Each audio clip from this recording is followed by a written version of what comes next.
Hello students, welcome to ShirtBack Academy.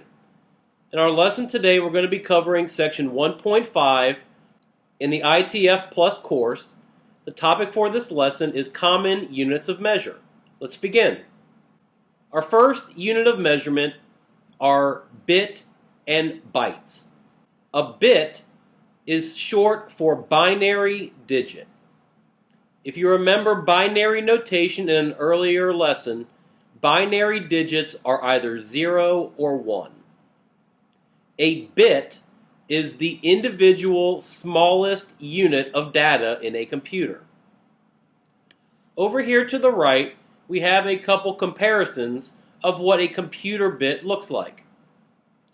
Remember, in binary notation, when we have a true value, it returns a value of 1. When we're talking about units of measurement in data, 8 bits equals 1 byte. A byte is 8 binary digits. Some other terms to be familiar with are octet and nibbles. A nibble is a group of 4 bits. It's a half of 1 byte. An octet is a single grouping of 8 bits. We typically use the term octet when we're referring to 1 bit.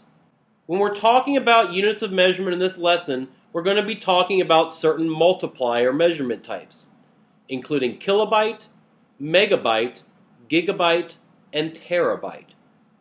Each level up is 1,000 units of the one below it.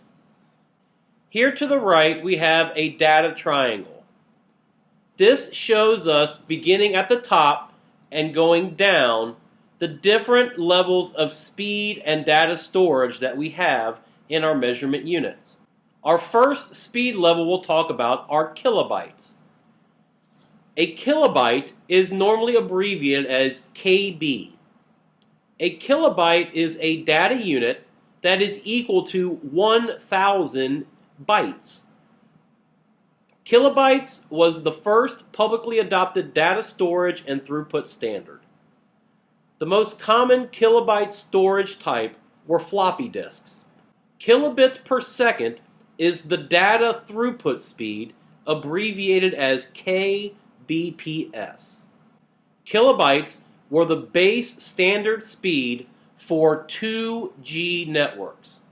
2G networks operated on traditional phone lines. Dial-up internet modems used those telephone lines to provide internet access at kilobyte speed. Today, kilobyte speeds are really only found on older legacy computer systems, and we use them also for remote connections in emergency situations. Our next data measurement unit is a megabyte. A megabyte is 1,000 kilobytes. Megabytes are normally abbreviated as MB.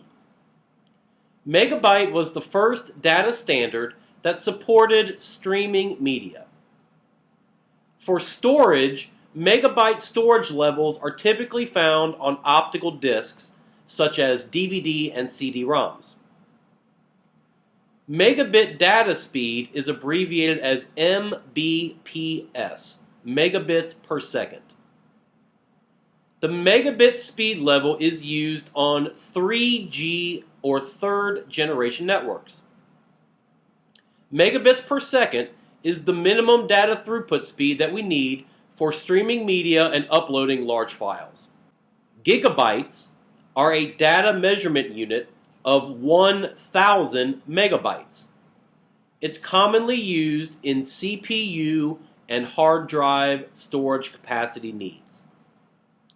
Gigabyte storage can commonly be found on USB flash drives, Blu-ray discs, and in our RAM memory. Gigabit data throughput is calculated at GBPS, gigabits per second.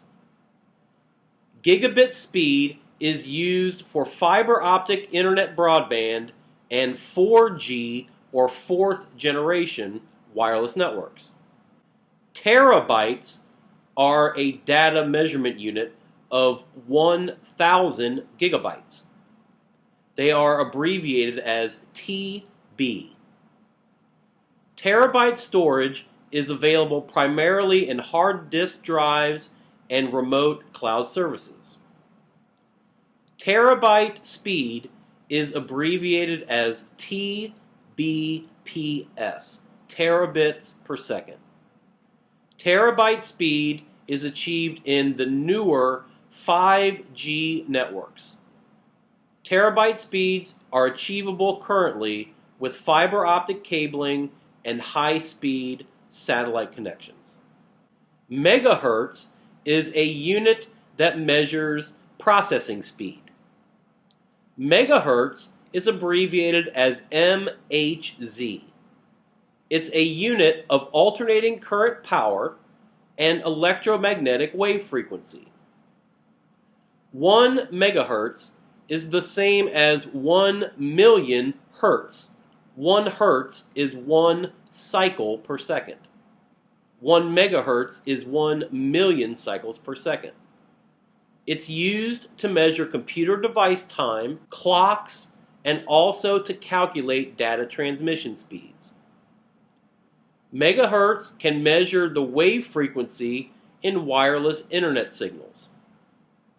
Over here to the right, we have a conversion chart if you need to go up or down in the hertz calculation. Gigahertz is a unit of AC power and electromagnetic wave frequency as well. 1 gigahertz equals 1,000 megahertz. That's a cycle speed of 1 billion per second. Gigahertz is also used to measure computer device time clocks and to calculate data speeds. Gigahertz can also measure CPU speeds and measure the wave frequencies in wireless internet signals. That will conclude this lesson. If you have any questions about the contents of the lesson, please review the downloadable course notes for Section 1.5. In our next lesson, we'll cover Section 1.6, the troubleshooting method. We thank you for following along in the lesson today. We'll see you in the next one. Enjoy the rest of your day, everybody.